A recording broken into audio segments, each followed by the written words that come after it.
Assalamualaikum warahmatullahi wabarakatuh. Hai guys, kembali lagi ke YouTube channelnya OSIS SMA Panca Budi Medan. Nah, kali ini adalah the first video podcast OSIS SMA Panca Budi Medan. Sebelumnya nih, perkenalkan, aku Mutiara sebagai moderator yang memandu podcast hari ini. Kita bakalan ngobrol-ngobrol asik nih sama narasumber kita yang kece badai tentunya. Dan tentunya saja adalah murid berprestasi di SMA Panca Budi Medan. Dengan tema kita podcast hari ini adalah kenapa sih harus produktif di masa pandemi ini?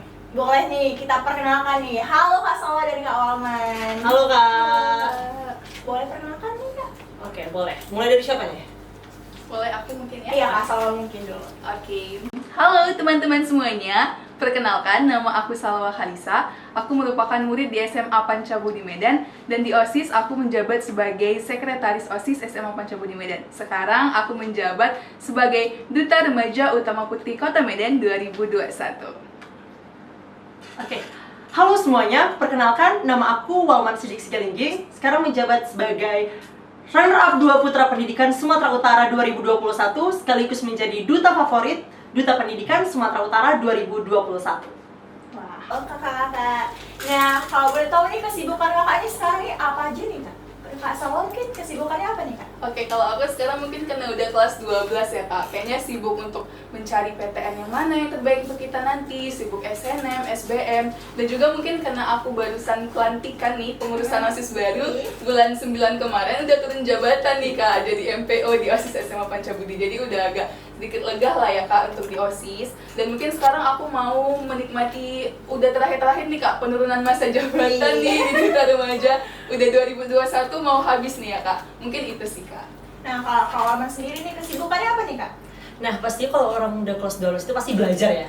Pasti belajar, terus habis itu nyari fakultas mana yang mau diinginkan gitu. Jadi aku masih fokus nih ke jenjang karir selanjutnya. Jadi nggak ya main-main aja nih sekarang. Nah, selanjutnya Kak, pengen tahu nih Kak, aku pengen mengulas-ngulas nih tentang kakak-kakak ini.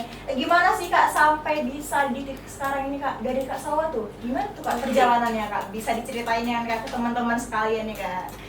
Oke, kalau misalnya aku ya Kak, dulu aku mengikuti ajang pemilihan Duta Remaja Kota Medan ini, tahu informasinya itu dari media sosial, dari Instagram. Nah, setelah itu aku mengikuti ajang kompetisinya, aku mulai ikut seleksinya semua, mulai dari tahap seleksi berkas, wawancara, karantina, sampai ke grand final. Itu banyak sih Kak perjuangan yang sangat luar biasa Kak. Apalagi bertemu dengan orang-orang yang sangat-sangat luar biasa itu sih Kak, luar biasa sekali. Kita harus memahami karakter, sifat, dan juga bisa kita ambil sisi positif dari mereka. Banyak pengalaman baru ya kan? Bener banget.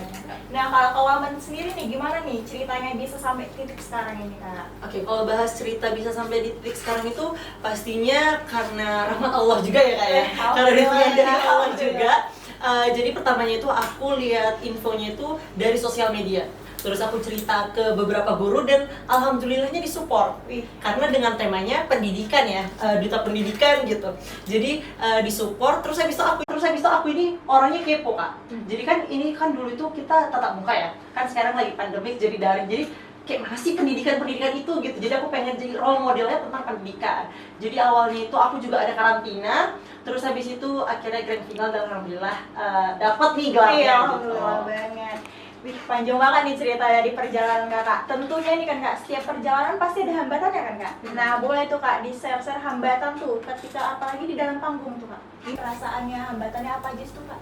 Jadi kak Salwa mungkin? Oke, hambatan ya Kak. Wah, ini mungkin kalau misalnya orang yang udah walaupun udah sering sejago apa public speaking atau sesering apa mengikuti kompetisi, pasti itu kalau misalnya di malam-malam grand final tuh pasti ada yang kayak grogi, nervous, deg-degan, takut. Nah, itu sih yang aku rasain saat itu, kayak bener-bener wah nervous banget, aku bisa nggak ya? Tapi alhamdulillah aku yakini diri aku. Kamu bisa, aku bisa melakukan yang terbaik dan aku harus bisa menjadi yang terbaik saat itu. Ngeyakinin diri sendiri ya Kak? Iya bener banget Kak. Apalagi saat karantina kemarin itu aku sempat insecure gitu sih Kak. Apalagi ngelihat lawan-lawannya teman-teman aku tuh kayak wah mereka hebat-hebat banget ya gitu. Sedangkan aku saat itu gak pandai sama sekali catwalk.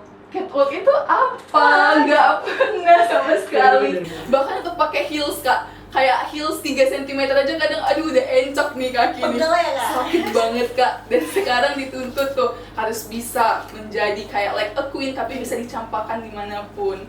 Kayak gitu sih Kak. Nah, kalau Kak Waman sendiri nih, gimana nih Kak hambatan-hambatan yang pernah terjadi yang Kakak rasain di panggung nih Kak? Kalau bahas di panggung sih aku pernah yang tiba-tiba lupa speechku. Jadi tuh aku tuh ceritanya tuh lagi speech nih ya, karena pengumumannya itu speechnya itu untuk top 3. Nah jadi aku yang kayak di rumah itu masalah nanti aja pas karantina buatnya gitu ya. Karena aku kira itu kayak bisa dibaca gitu. Rupanya aku pas buat, iya lupa, ini kan harus dihafal gitu.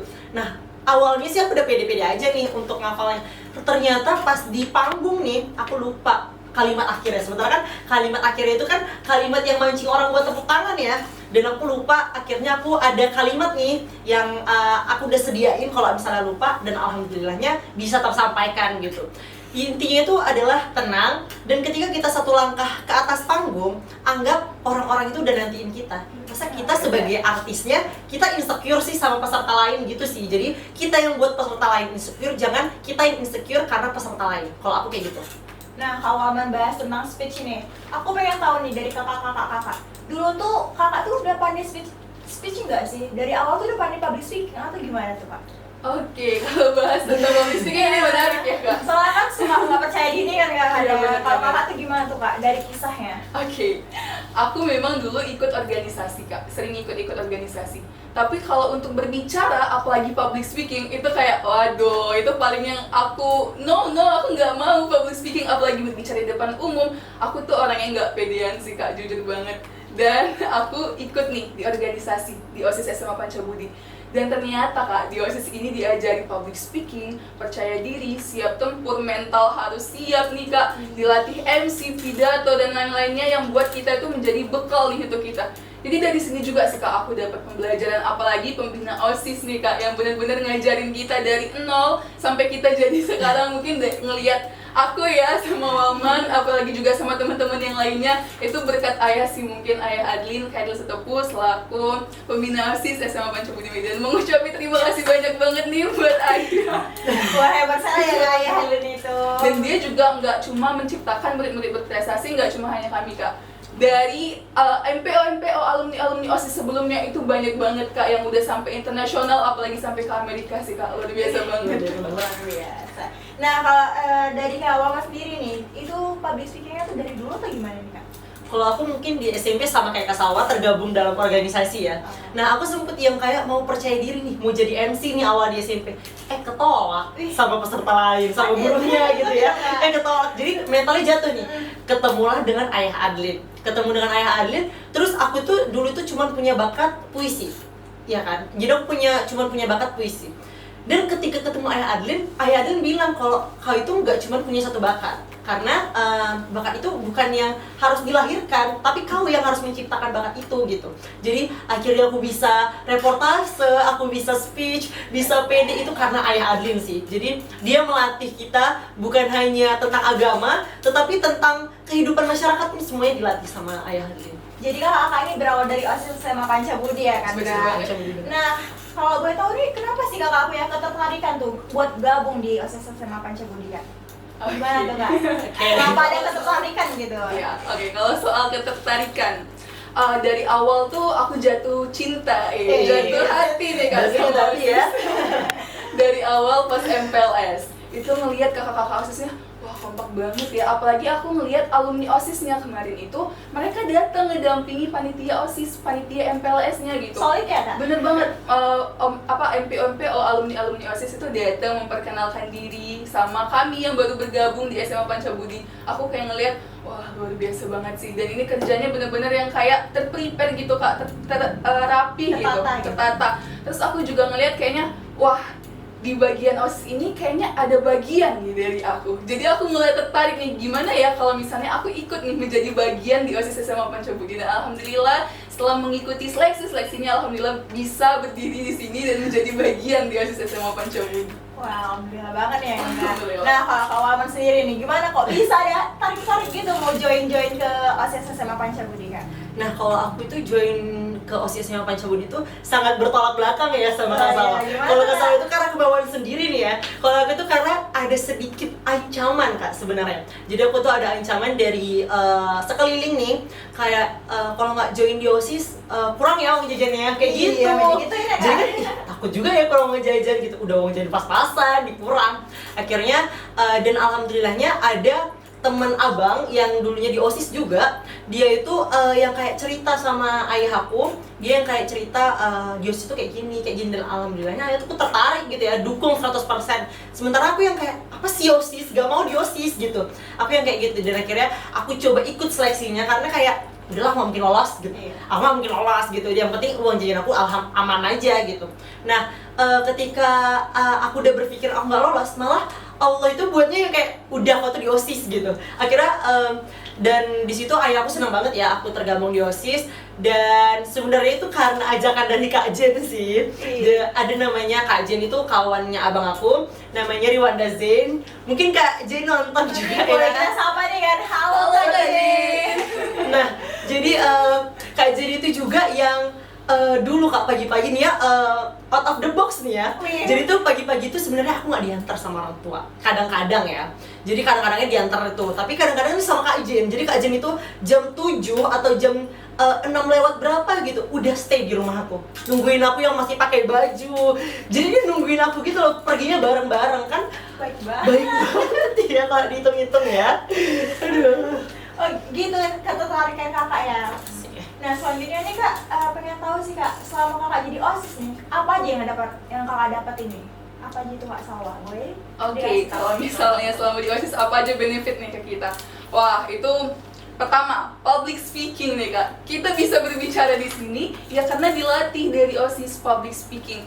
Aku awalnya nggak pandai public speaking, rasa percaya diri itu nggak pede gitu. Akhirnya dilatih MC, pidato, speech, puisi, dan lain-lain itu dari OSIS. Dan juga aku banyak nambah relasi tentunya. Aku nambah teman-teman banyak di sini. Aku banyak dikenal di SMA Pancabudi Medan itu dari OSIS. Dan juga Kak, ilmu yang diberikan Ayah Adil itu nggak cuma hanya ilmu dunia, tapi juga ilmu agama. Ilmu yang nggak kita dapatkan di luar, ilmu yang nggak kita dapatkan di sekolah ataupun di kelas, kita dapatkan di OSIS SMA Pancabudi Medan. Itu sih suatu kebanggaan yang luar biasa, dan aku sangat bisa bersyukur bisa dapat bergabung di OSIS SMA Pancabudi Medan ini.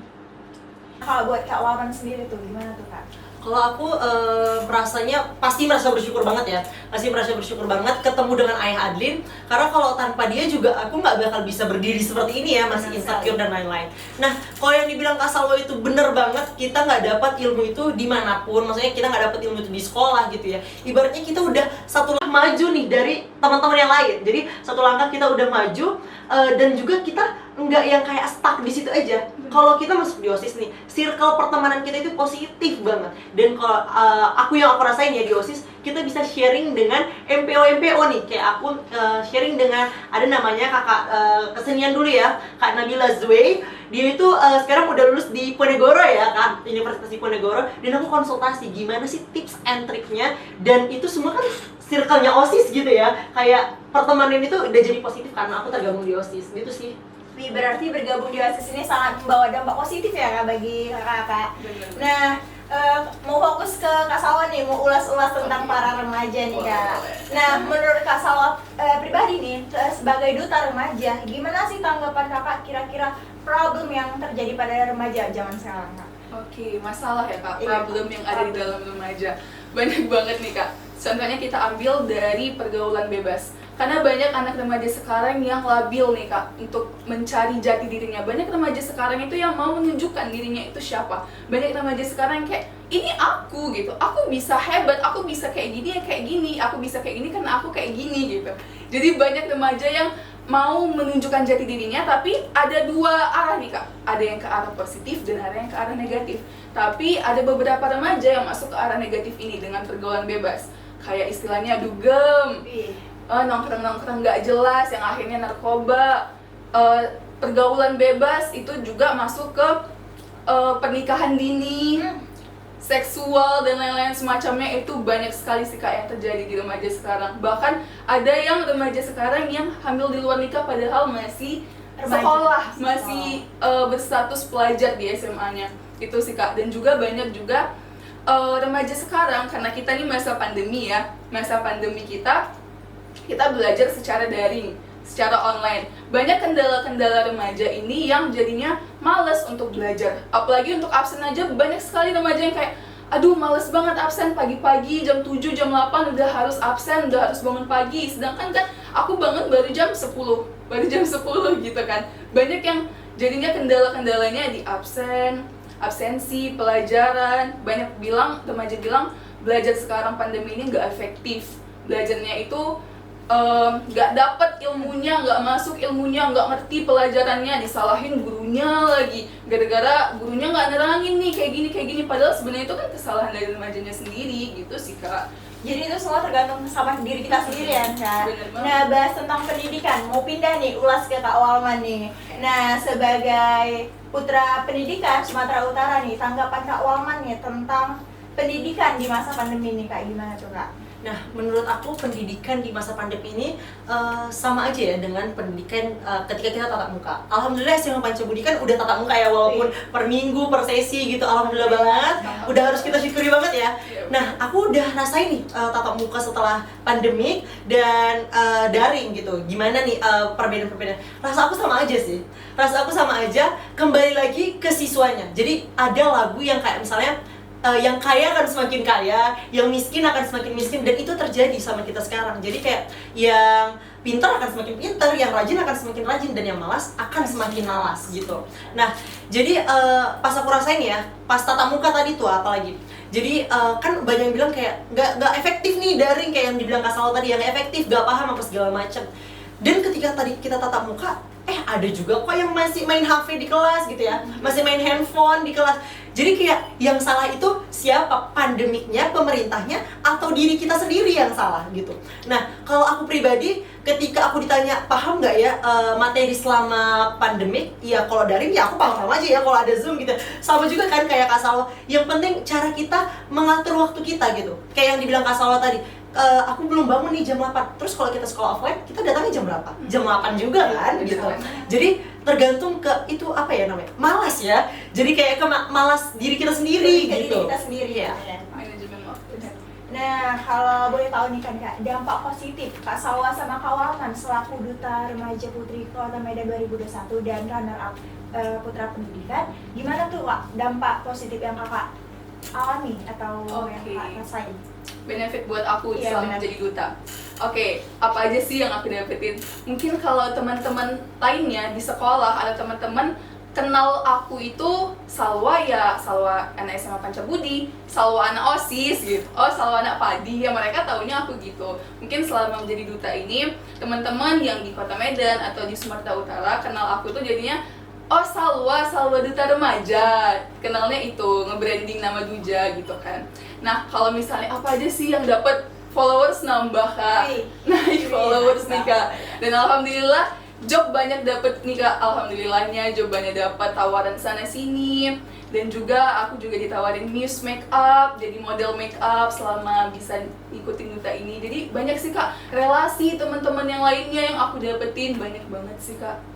Mungkin kalau misalnya teman-teman nih follow-followan di Instagram, mungkin bisa lihat nih ya apa aja sih manfaat, apa aja sih pengalaman dan benefit aku selama ikut duta ini. Mungkin teman-teman kalau misalnya follow Instagram nih, follow-followan, mungkin teman-teman bisa lihat tuh, bisa tahu keseharian aku tuh ngapain aja sih.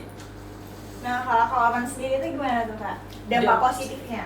Oke, kalau dampak positif setelah aku menjadi second runner up Putra Pendidikan Sumatera Utara ini adalah yang pastinya sama kayak Kak Salwa, followers nambah ya, followers nambah.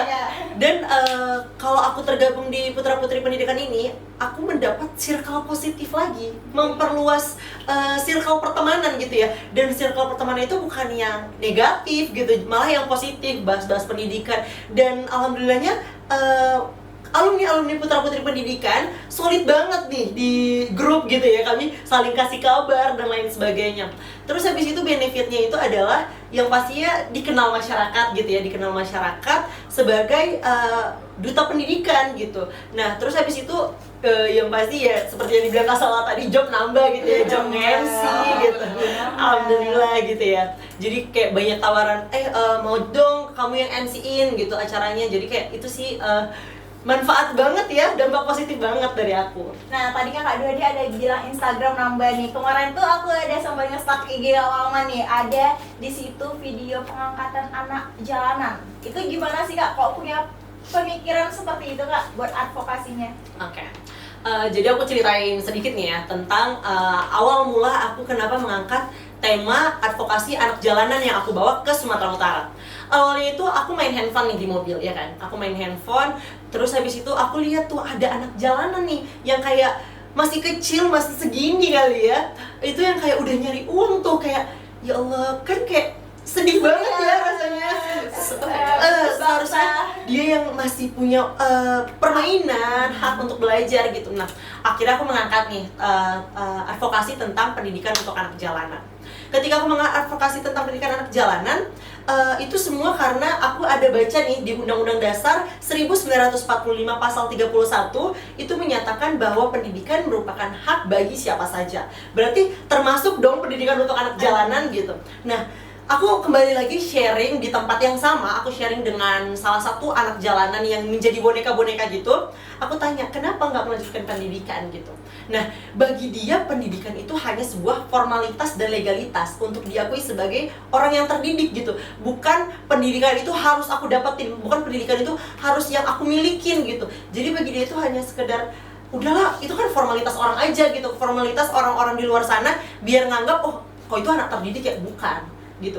Kita tahunya dia itu anak terdidik atau apapun itu ada salah satu Q&A ya pas aku di ajang Putra Putri Pendidikan, itu aku ada ditanya apa yang akan diangkat gitu. Aku akan mengangkat pendidikan karakter. Jadi kenapa aku setelah mengangkat pendidikan untuk jalanan, aku mengangkat lagi pendidikan karakter. Setelah aku cari tahu nih, Indonesia tidak kekurangan orang-orang yang pintar. Indonesia tidak kekurangan orang-orang yang cerdas, tapi Indonesia sangat kekurangan orang-orang yang beradab gitu. Jadi kayak ini tuh harus ditekankan nih bagi masyarakat. Kayak ibarat contoh aja deh, di sekolah manapun ya, pasti ada yang kayak nggak sopan dengan gurunya, melawan dengan orang tuanya, terus habis itu bullying, kasus bullying, dan itu yang aku mau hapusin gitu. Itu tuh termasuk pendidikan karakter loh. Jadi pendidikan itu bukan hanya matematika, bahasa Inggris, dan lain sebagainya. Berarti setiap anak ini harus memiliki haknya sebagai mendapatkan pendidikannya ya kan Kak? Dan tentunya adab itu lebih penting dari segalanya kan? Benar banget dong. Nah, ini ada pertanyaan terakhir nih buat Kak Salwa dan Kak Walman. Boleh dong kasih ke teman-teman kita yang lagi nonton kita nih dari rumah nih, kasih motivasi dan edukasi untuk gimana sih memotivasi ke mereka? Oke, mungkin buat teman-teman semuanya, tetap semangat, kembangkan minat dan bakat yang bisa kamu kembangkan menjadi sebuah prestasi. Jangan fokus sama kekurangan kamu, fokuslah sama kelebihan kamu. Dan juga perlu tuh circle-circle yang baik yang bisa menjadi penunjang kehidupan kamu ke depannya. Jangan cari circle-circle yang buat kamu toksik, yang buat kamu jadinya salah jalur. Jangan jauhin itu semua. Tetap semangat, kamu menjadi remaja yang selangkah lebih maju daripada remaja lainnya. Hidup adalah sebuah pilihan. Pilihlah hidupmu untuk bisa menjadi bermanfaat dan bisa bahagia dunia dan di akhirat. Amin. Nah, Kak Walman nih, motivasi dari Kak Walman tuh untuk teman-teman semuanya gimana tuh Kak? Oke, mungkin motivasinya adalah terlahirnya nahkoda yang hebat itu karena dia mampu menerjang ombak di lautan yang sangat besar. Nah, dan aku juga ada memegang teguh nih kalimat dari pembina OSIS aku, dari Ayah Adin Hairi Setepu. Dia pernah bilang gini, dan aku jadikan moto hidup ya, setiap manusia memang tidak ada yang sempurna, tapi janganlah kamu mau menjadi orang yang jauh dari kata sempurna. Nah, sekian nih Kak podcast kita pada hari ini. Terima kasih buat Kak Salwa dan Kak Walman yang udah ngisi podcast hari ini nih. Nah, buat teman-teman, aku Mutiara sebagai moderator, mohon maaf bila ada kesalahan kata, dan kepada Allah saya mohon ampun. Jangan lupa like, comment, and subscribe. Saya Mutiara. Saya Walman Sidik Segalingging. Dan saya Salwa Khalisa. Pamit undur diri. Wabillahi taufik wal hidayah. Wassalamualaikum warahmatullahi wabarakatuh. Dadah.